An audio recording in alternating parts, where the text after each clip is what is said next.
welcome to the channel. I'm Don, as always. I do non-pop country, and I consider under the non-pop country umbrella folk, certainly Western, bluegrass, could be Cajun, which I do on occasion.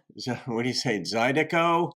You guys get on me for the way I pronounce that, but I didn't grow up with it. And it could be, sometimes I'll even do Southern rock. It can't be pop. Joan Baez, Diamonds and Rust. Now, Joan really, I guess I consider her folk, but she's even more than that on a certain level. But it's a gift request of Terry Wood from up in Calgary, Alberta, Canada. So, Terry, thank you for this gift and request, my friend. And you said that Joan wrote this about her relationship with Bob Dylan. And let's see. Oh, yeah, you provided the link, but I checked the channel that it was on, and there might be some difficulties for me if I post it. Difficulties, translation, copyright strike. We're very careful here in YouTube land. It doesn't happen often that we get struck, but every so often somebody takes exception. So what I did was I grabbed the track from Joan's channel. I think it's the exact same version of the song, just different imagery. So just wanted to let you know. One thing I can't have happen is that I get booted from YouTube, and because that would suck. All right, guys, here we go. Diamonds and Rust. And I think, Matt, did you say, Terry, that you think this is one of like the greatest love songs or something? Or maybe I read that in a comment that I saw somewhere.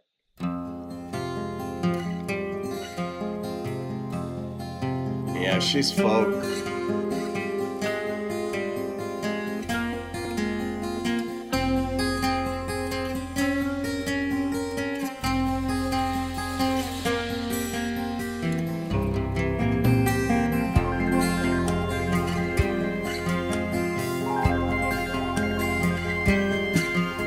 Well, I'll be damned, here comes your ghost again, but that's not unusual. It's just that the moon is full and you happen to call. And here I sit and on the telephone, hearing a voice I'd known a couple of light years ago, heading straight for a fall. Light years, huh? As I remember, your eyes were bluer than robin's eggs. My poetry was lousy, you said. Where are you calling from? A booth in the Midwest. 10 years ago, I bought you some cufflinks. You brought me something. We both know what memories can bring. They bring diamonds and rust. Interesting details.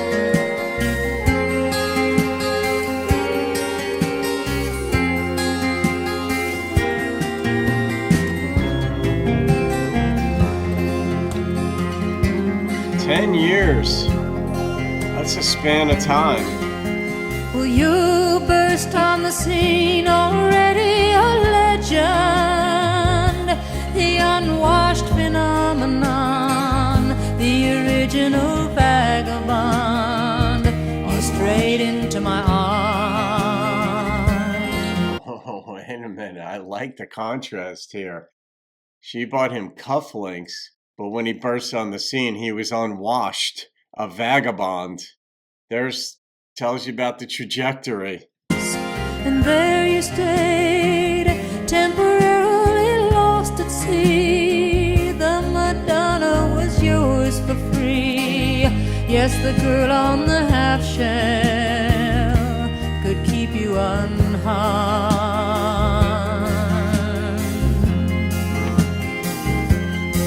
Now I see you standing with brown leaves falling all around and snow in your hair.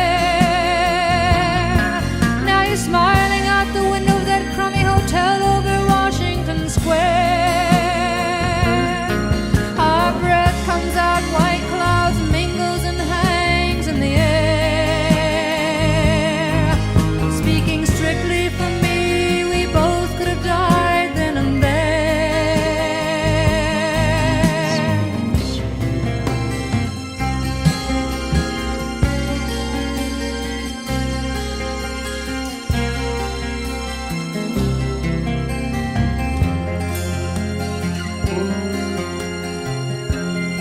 how they could have died.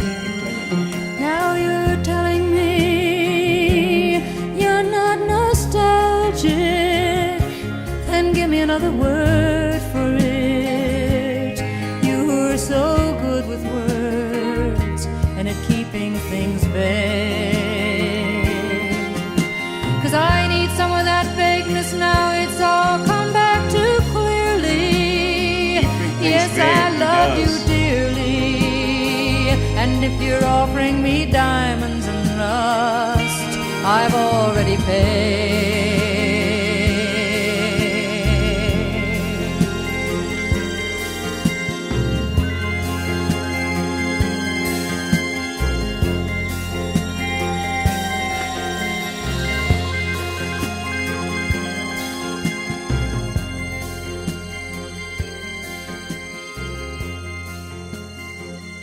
Oh, and I bet there's hidden innuendo in there that Bob would have known that the rest of us don't. There's some personal details in there she would have put that are veiled. But I really like that.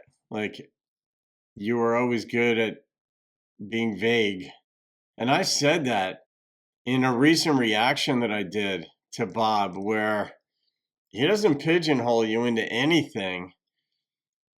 And Malcolm Gladwell, I don't know if it was in his book, What the Dog Saw. I don't think it was Blink.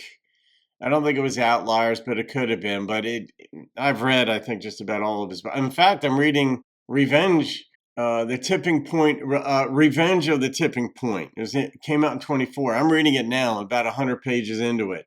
But in What the Dog Saw, I think, was the book that he depicted the difference between a puzzle and a mystery. A puzzle, and I really like this. It just there's a functional way in which to view certain aspects of life and quandaries. But a puzzle is something that for which when you get more detail about a given circumstance, it fills in the picture. It becomes clearer. A mystery, on the other hand, he said, is that the more details you get about it, the more vague it becomes. And then sometimes in science, for example, you have to overthrow your own theories on which an entire body of ideas has been built. You know, quantum mechanics right now is having a major problem without going into the details there. But elementary, particles and such coming in and out of existence without a cause. And you're like, well, how can that be? Which is a problem for reductionists out there. But nonetheless, this is one of those things where Bob did write that way, where you'd hear more lyrics and you're like, this is getting less and less clear as time goes on, more and more vague. And she was looking for a word that he'd provide because he is good with words. So is she. But she already paid. If you're offering me diamonds and rust, I've already paid. And you're like, okay, what exactly does that refer to? Because she's being a little vague herself. But that is what you might expect when you go public with something and it's about somebody, you're so vain type thing. But there are certain details in there that only the two of you would know. Yeah, it's, that was good. They're kind of peas of the same pod in ways, Joan and Bob. You could see why they would have vibed. I never knew they were an item. I didn't pay attention to them back then, Terry. And that interesting watery effect in there. But then he had Brown Leaves and Snow. They were in Washington Square. I'm assuming that's New York City. That's in the West Village of New York City. I'm just guessing that's what that's referring to, because that's where a lot of songwriting and part of the hippie movement. I mean, that was San Fran, but New York City and Washington Square Park was part of it. But gosh, what do I rate this thing, Terry? Man, the number that popped into my head was a 9.0. I just love being intrigued. I love being forced to think. It's scintillating. Martin Luther King said it in a different context, but he said it, few things pain men as much as requiring them to think. And Yeah, I mean, think, feel, see, morality, all of it's tied into that statement. But this is like, yeah, when you thinking, it does take energy. But man, it's scintillating. So there you go. All right, Terry, up there in Canada, thank you, my friend. Have a great day. I'll see you on another video and keep rocking the country and folk. Well, you burst on the scene, already a legend, the unwashed phenomenon, the original vagabond.